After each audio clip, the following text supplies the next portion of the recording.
जब कोई नारी अपने परिवार को संभालती है, उन्हें संस्कारों से संपन्न करती है और घर की व्यवस्थाओं को सुचारू रूप से चलाती है, तो यह नारी लक्ष्मी का रूप हो जाया करती है।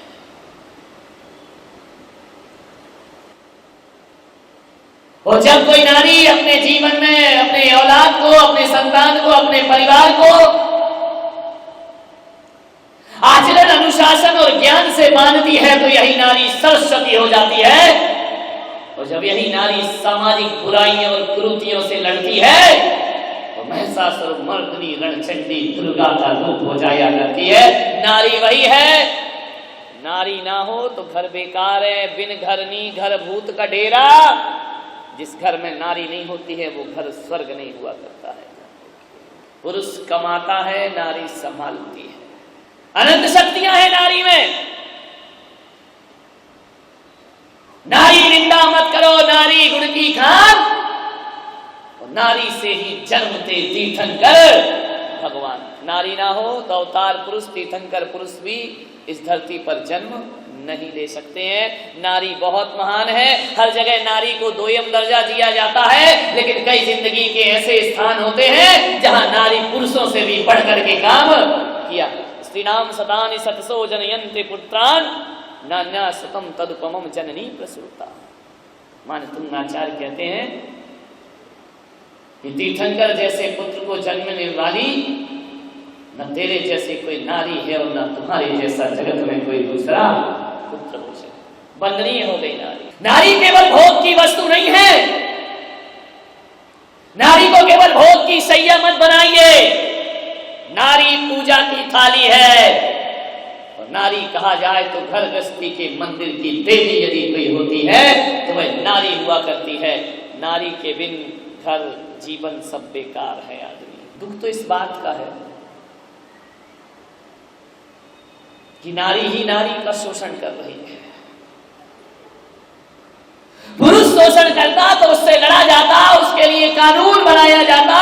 दुख तो इस बात का है कि नारी के द्वारा नारी का शोषण हो रहा है, नारी के द्वारा नारी का उत्पीड़न हो रहा है, नारी के द्वारा नारी की हत्या कराई जा रही है। और हर माँ चाहती है कि मेरे को बेटा होना चाहिए, लेकिन मुझे बेटी नहीं होना चाहिए। वो माँ ये क्यों भूल जाती है कि मैं भी किसी के घर की बेटी रही हूं। ध्यान रखिए, नारी के द्वारा नारी का शोषण। एक मां बेटे को इसलिए चाहती है, बेटी को इसलिए नहीं चाहती है कि एक बेटी होगी तो वो पराया धन है। और जिस दिन जवान होकर के उसका विवाह करेंगे, उस दिन मोटा दहेज हमें उसकी शादी में देना पड़ेगा। एक दहेज ऐसा अभिशाप है समाज के भीतर, ऐसा दहेज में आकर के बैठ गया है। ये दहेज का राक्षस ऐसा राक्षस है जो महिलाओं को, बालिकाओं को अपने शिकंजे में कसते चला जा रहा है। और आज यदि सबसे ज्यादा हत्याएं नारी की, बालिकाओं की हो रही है, और आज सबसे ज्यादा यदि गर्भपात हो रहा है, उसमें दहेज जैसा भी एक अभिशाप इस समाज के अंदर व्याप्त है। एक गरीब सोचता है मेरे घर लड़की हो गई तो मातम मनाता है वो कि एक कर्ज आ गया मेरे जीवन में, आज मुझे इतना पैसा जोड़ना पड़ेगा तब बेटी के हाथ पीले हो पाएंगे। नहीं मेरे भाई,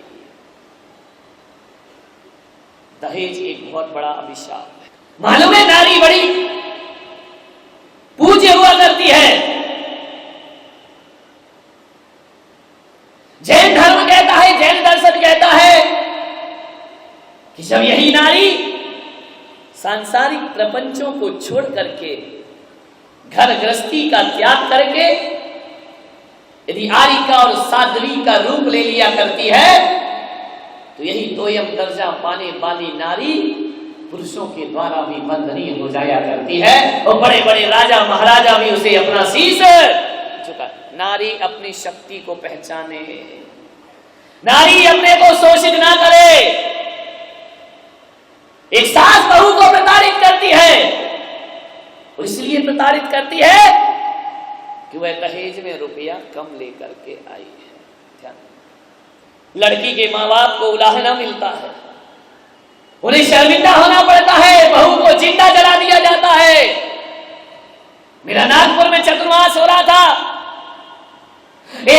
अपनी बेटी की शादी की, मालूम है बेटी का घर बसाने में बाप का घर बिक जाता है। ध्यान रखिए, अपने घर को गिरवी रखता है तब बेटी का घर बसाया करता है। उस बाप ने ऐसे ही किया। अच्छा लड़का मिला, अच्छा परिवार मिला, अपनी बेटी का विवाह कर दिया, लेकिन भूल गया वो लड़की का बाप कि जो लोग खुलेआम दहेज मांगते हैं, ऐसे लोग मेरी बेटी को कभी सुख नहीं दे सकते। मोटी रकम ऐंठी गई, धीरे धीरे वक्त बीता, बाप ने मकान गिरवी रखा, दुकान गिरवी रखी। वो सोचा कि चलो मैं फिर से मकान बना लूंगा, फिर से दुकान ले लूंगा, कोई बात नहीं है, मेरी बेटी का घर बस जाना चाहे। लड़की के पिता बनना बहुत बड़ी जिम्मेदारी है। जीते जी घर की लक्ष्मी को अंगारों में भार दिया, दौलत के अंधों ने निर्धन की बेटी को मार दिया, दौलत के अंधों ने निर्धन की बेटी को मार दिया। पहले तो मीठी बातों से उसका मन फुसलाया, फिर एक रोज अंधेरे कमरे में उसको बुलवाया, मुंह पर पट्टी बांध दी गई, शोर नहीं मच पाया। जल्दी ही दो हाथों ने फिर एक सोला सुलगाया, और तड़पती अबला पर फिर तेल झमाझम झाड़ दिया। दौलत के अंधों ने निर्धन की बेटी को मार दिया। लड़की कैसी रहती है ससुराल में, विचार करिए।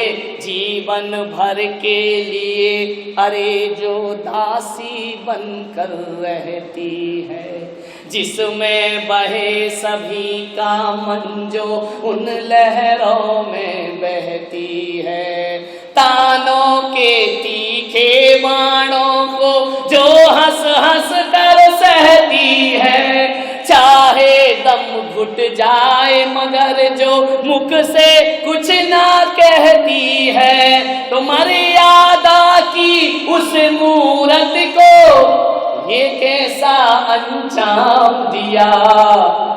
दौलत के अंधों ने निर्धन की बेटी को मार दिया। वो देश के हालात क्या हैं? बाहरे मेरे देश यहाँ पर सब संभव हो जाता है, रिश्वत का साबुन हत्या के धब्बे तक धो जाता है, बिका हुआ कानून कहीं पर आंखें मूंद सो जाता है, सुनवाई का नाटक कर प्रकरण फाइल हो जाता है। देखो नारी को दुनिया ने क्या अच्छा सम्मान दिया, दौलत के अंधों ने निर्धन की बेटी को मार दिया। जीते जी घर की लक्ष्मी को अंगारों में भार दिया, दौलत के अंधों ने निर्धन की बेटी को मार दिया, दौलत के अंधों ने निर्धन की बेटी को मार दिया। मान्यवर विचार करिएगा, सोचना है आपको। मैं लड़की के माता पिता से निवेदन करूंगा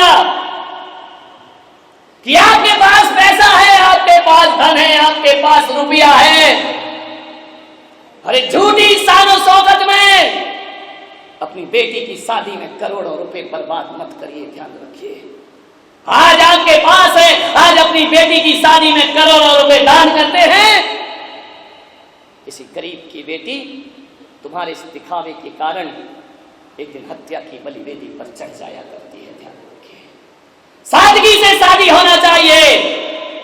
एक बात ध्यान रखिए, शास्त्रों में 4 दान बोले गए हैं। आहार दान बोला, औषधि दान बोला, अभय दान बोला है, और ज्ञान दान बोला है। एक दान और ग्रस्त का बनता है जिसे मैं कन्या दान कह करके बुलाया करता हूं। कन्या से बड़ा दान दुनिया में कोई नहीं होता है। ना जाने क्या परंपरा है इस देश की कि जो व्यक्ति करेंसी का दान करता है, अरे कागज के टुकड़ों का दान करो तो उसका सम्मान होता है, उसे माला पहनाई जाती है, उसे पगड़ी पहनाई जाती है। कागज का टुकड़ा दिया जाता है, उसके बड़े गुणगान किए जाते हैं। कागज के टुकड़ा दान करने वाले का इस देश में सम्मान होता है, और जो बाप दिल का टुकड़ा दान करता है उसका मान क्यों होता है?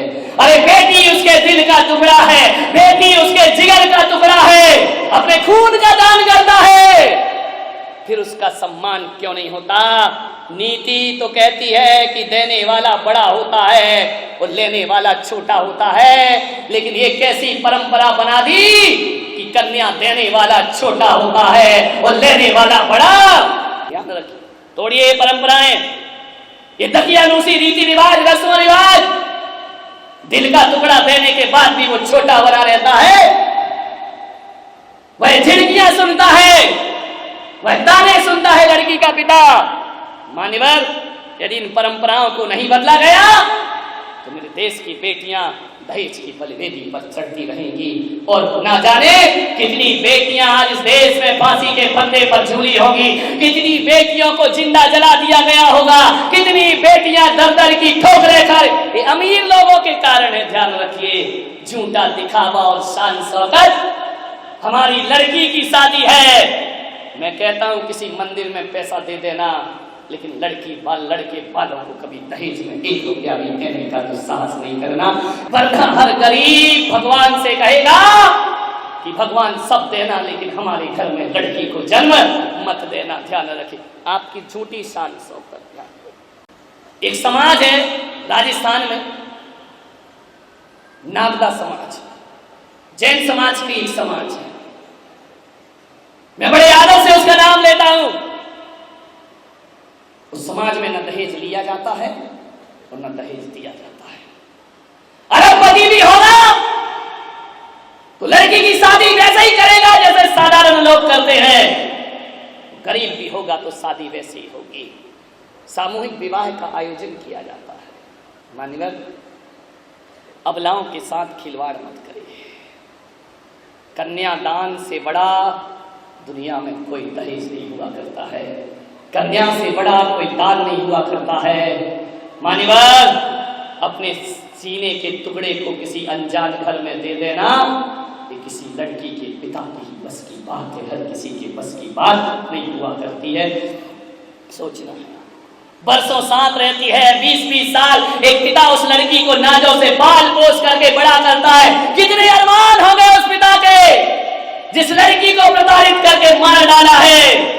उसने तो सोचा होगा कि मेरी बेटी ऐसे घर में जा रही है कि बाबुल का घर भूल जाएगी, तो सब ससुर के घर को अपना घर स्वीकार करेगी। मान्यवर, सोचिए, आप कभी कल्पना करिए। मैं कहता हूं कन्यादान से बड़ा दान दुनिया में कोई दूसरा नहीं हो सकता है। लड़की वाले लड़की देने के बाद भी लड़कों वालों का एहसान मानते हैं। हकीकत में तो एहसान लड़के वालों को मानना चाहिए कि उसने तुम्हारी अपनी बेटी तुम्हारे यहाँ दान में दे दी है। अरे तुम्हारी औकात तो बारात लाने की भी औकात नहीं बची है। आजकल तो लड़की ही बारात लेकर के आ जाती है। विचार करिए, किस बात की छाती चौड़ी करे घूमते हो? सारा पैसा लड़की पक्ष से ले लिया जाता है। झूठी शान शौकत बघारते हुए घूमते हो। आपके जीवन में आप तो एक भिखारी को रोटी नहीं दे सकते हैं। एहसान मानो कि उसने अपनी बेटी तुम्हें दे दी है। और एक बात ध्यान रखना, एक लड़की का बाप अकेली बेटी नहीं देता है, तुम्हारे घर को हजारों हजारों रिश्ते दिया करता है। लड़की के बाप ने गरीब लड़की नहीं दी है। अरे ये लड़की का बाप यदि अपनी लड़की नहीं देता तो लड़की के पिता तुम्हें सास ससुर बनने का सौभाग्य प्राप्त नहीं होता। एक रिश्ते दिए हैं लड़की लड़की के पिता ने, एक तुम्हारे घर में वंश का अंश दिया है, ये लड़की के पिता का एहसान है तुम्हारे पास। चाची, मामी, नानी कहलाने का सौभाग्य एक लड़की का पिता देता है, और तुम्हारी औलाद को बाप बनने का सौभाग्य एक लड़की के बाप ने तुम्हें प्रदान किया है। ध्यान रखिए, वरना ऐसे ही घूमते रहते, एक लड़की 1000 रिश्ते लेकर के आती है, तुम्हारे घर में लक्ष्मी बनकर आई है, जब शादी होकर बेटी आती है तो आरती उतारते हो और चंद रुपयों के खातिर उसे चिताओं में जला के खाक भी कर दिया करते हो। मान्यवर, बोल दुनिया के रसीले हो गए, अब ये क्यों अंदाज कटीले हो गए। एक गुर्दा बिक गया तो क्या हुआ, हाँ तो लड़की के पीले हो गए। अपने तन का गुर्दा बेच करके लड़की के हाथ पीले करना पड़ते हैं। लड़की के पिताओं से मैं कहूंगा, क्या करोगे ऐसे दामाद का जिसकी नजर तुम्हारी दौलत पर हो। ऐसे नपुंसक और निकम्मे दामादों से तुम्हें क्या मिलेगा। जो अपने सास ससुर की दौलत पर निगाह रखते हैं, मैं कहता हूं ऐसे लड़के, नौजवानों तुमसे मेरा आह्वान है, यदि कमा के खिलाने की औकात ना हो तो शादी करने का त्याग कर देना चाहिए, लेकिन सास ससुर की दौलत पर नजर नहीं रखना चाहिए। दूसरे की कमाई हुई दौलत पर नजर रखते हो, लड़की भी लेते हो, दहेज भी लेते हो, शादी करने का इतना शौक है, इन भुजाओं में कमाने की ताकत भी पैदा करो। तो ध्यान रखिए, कोई सास ससुर दौलत दे रहा हो तो कह देना, पिताजी हमें इस घर से लड़की चाहिए, हमें दौलत की कोई जरूरत नहीं है। एक संस्कारित बेटी चाहिए जो हमारे घर को स्वर्ग बना दे। क्या बात देखते हो, मेरा बेटा डॉक्टर है, इतना पैसा तो लेना ही पड़ेगा, मेरा बेटा इंजीनियर है, उसकी पढ़ाई में इतना पैसा लगा है। एक आदमी को मैं जानता हूं, उसके बेटा डॉक्टर था, वह लड़की देखने गई, जाकर के मालूम है लड़की वालों से क्या कहती है, लड़की तो सुंदर है, सब कुछ है, आओ थोड़ा लेन देन की बात कर लेते हैं। लड़की के बाप ने कहा कि बेटा डॉक्टर है और लेन देन की बात कर रही हो। बोले देखो भाई साहब, पैसा तो खर्च होता है ना, बच्चे को हमने पढ़ाया लिखाया, इतनी ट्यूशन दी, MBBS कराया, पैसा तो लिया होगा ना। अरे ऐसी लिस्ट पकड़ा रही है, इतने के कपड़े पहनाए, इतने का खर्चा हुआ, ये ट्यूशन में खर्च हुआ, ये डॉक्टर को पढ़ाई की उसका खर्च हुआ, इस बच्चे पर इतना खर्च हुआ, बाहर रहकर पढ़ा इतना खर्च हुआ, ऐसी लिस्ट दे रही है। इनका ऐसा लग रहा है कि बच्चा इसकी कोख से पैदा नहीं हुआ, किसी म्यूनिसिपालिटी के कचरे घर से जैसे बच्चे को उठा कर लाई हो। एक माँ कीमत लगा रही है अपने बच्चे की, अपने बच्चे की पढ़ाई की कीमत लगा रही है, वो लिस्ट पकड़ा रही है। तेरे की जिंदगी। मान्यवर, एक कसाई तो जानवर का मांस काट कर बेचता है, जो माँ बाप बेटे का दहेज लेते हैं ना, वो जीते जी अपने बेटे का मांस बेचा करते हैं, अपने बेटे का व्यापार दूल्हे बिक रहे हैं इस देश में। अपने लड़के को बेच दिया, इतने नखरे हैं तुम्हारे। एक दहेज विरोधी आंदोलन का अध्यक्ष जो बड़ी बड़ी सभाएं करता है, हम समाज में जन जागरण कर रहे हैं, दहेज विरोधी आंदोलन, जब उसके बेटे की शादी होती है, लड़की देखने जाता है, और लड़की वाले जब पूछते हैं कि भाई साहब तो ये रिश्ता पक्का समझूं? नहीं, रिश्ता तो पक्का है, थोड़ा सा क्या है कि ये लड़की पैर फेंक कर चलती है। तो लड़की के बाप ने कहा पैर फेंक कर चलती तो मैं क्या करूं? बोले ऐसा करो भाई साहब, 5 लाख रुपए और ले लेना। अरे दहेज विरोधी आंदोलन, मैंने दुनिया में दहेज के विरोध में जन जागरण, मैं दहेज महेज नहीं लेता हूं। अरे भाई साहब चलता है बात, 5 लाख रुपए आप ले लीजिए पैर। उसने कहा हाँ यार बात तो ये है, पैर यार कौन देखता है, सोचो 5 लाख में लड़की का पैर सही हो गया तो फिर रिश्ता पक्का समझे। अरे नहीं, बस लड़की थोड़ा सा बात करते समय तिरछा सा देखती है। बोली भाई साहब 5 लाख और प्लस कर लीजिए। अरे आंख में आंख कौन देखता है भाई साहब, हम तो दहेज महेज लेते नहीं हैं, कोई बात नहीं है। बोले लड़की थोड़ा बोलने में हकलाती है। बोले 5 लाख और, बोली लग रही है लड़के की, ध्यान रखिए, बिक रहा है लड़का, सौदेबाजी हो रहे हैं। आप विचार तो करिए। देखो भाई साहब, दहेज महेज के तो हम सख्त खिलाफ हैं, लेकिन क्या करें। आप यदि चाहते हो, आपकी बेटी नाजों से पली है। अब आजकल की बेटियां बसों में धक्का तो खाना नहीं चाहती हैं। कौन लंबा लंबा सफर ट्रेन से, हमें कुछ नहीं चाहिए। तुम्हारी बेटी आप चाहो कि बसों में धक्के नहीं खाए, एक 10-20 लाख की कार तो हम तो जिंदगी में उस कार में बैठेंगे नहीं। हमने तो सौगंध खाई, हम जिंदगी में कभी दहेज नहीं लेंगे। हम तो समाज सेवक लोग हैं, हम तो सोशल वर्कर। लेकिन लड़कियां कहाँ मानती हैं आजकल। एक कार हो जाए तो फिर मामला। और देखो भाई साहब, हम लोग गांधीवादी लोग हैं, हम तो पुराने जमाने के लोग हैं। हमारे यहाँ नौकर नौकरानियां तो रहती नहीं है, लेकिन आजकल की बेटियां खाना बनाना कहाँ जानती हैं। एक काम करो, नौकरानी लगेगी थोड़ा बहुत बच्ची की खुशी के लिए। और आजकल भाई साहब आप तो जानते हैं, ये बच्चियां भूखी रह जाएं लेकिन डायमंड सेट पहने बिना नहीं रहती हैं। अब आप क्या चाहते हो कि आपकी बेटी बिना आभूषण के दिखाई दे। भरी समाज में हमें जाना पड़ता है, एक आध डायमंड सेट, हमें दहेज नहीं चाहिए। तेरे की आदमी की जिंदगी, मुंह में राम बगल में छुरी, कितनी स्टाइल से मांगता है। नुमाइश हो रही है लड़की की। लड़की देखने जाते हैं, लड़के लड़की को अलग बंद कमरे में छोड़ देते हैं कि बेटा आप बात कर लो। हम माँ बाप बाहर बात कर रहे हैं, बाहर नोटों की बात हो रही है, अंदर लड़के लड़की बात हो रहे हैं। तो कैसी झांकी बना रखा है बेटियों को, प्रदर्शनी बना रखा है बेटियों को। लड़के ने पूछा क्यों, तुझे गाना गाना आता है। लड़की ने नीची निगाह करी, बोले नहीं मुझे गाना नहीं आता है। तो बोले एक बात बता, तुझे नाचना आता है। लड़की ने कहा नहीं मुझे नाचना नहीं आता है। पूछे जा रहा। लड़की ने कहा एक प्रश्न मैं पूछ सकती हूँ। लड़के ने बोला पूछो क्या पूछना है। बोले तुझे ढोलक बजाना आती है। उसने कहा क्या बदतमीजी है ये। बोले आप 1 घंटे से बदतमीजी कर रहे हैं मेरे साथ कि तुझे नाचना आता है कि नहीं, गाना आता है कि नहीं।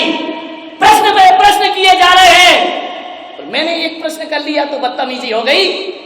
बदतमीजी आपने शुरू की है। आप मुझसे पूछ रहे तुझे गाना आता है, तुझे नाचना आता है। कमबख्त जरा ये बता तुझे ढोलक बजाना आती है कि नहीं। बोले क्या मतलब है। बोले जब मैं नाचूंगी गाऊंगी ढोलक क्या तेरा बाप बजाएगा।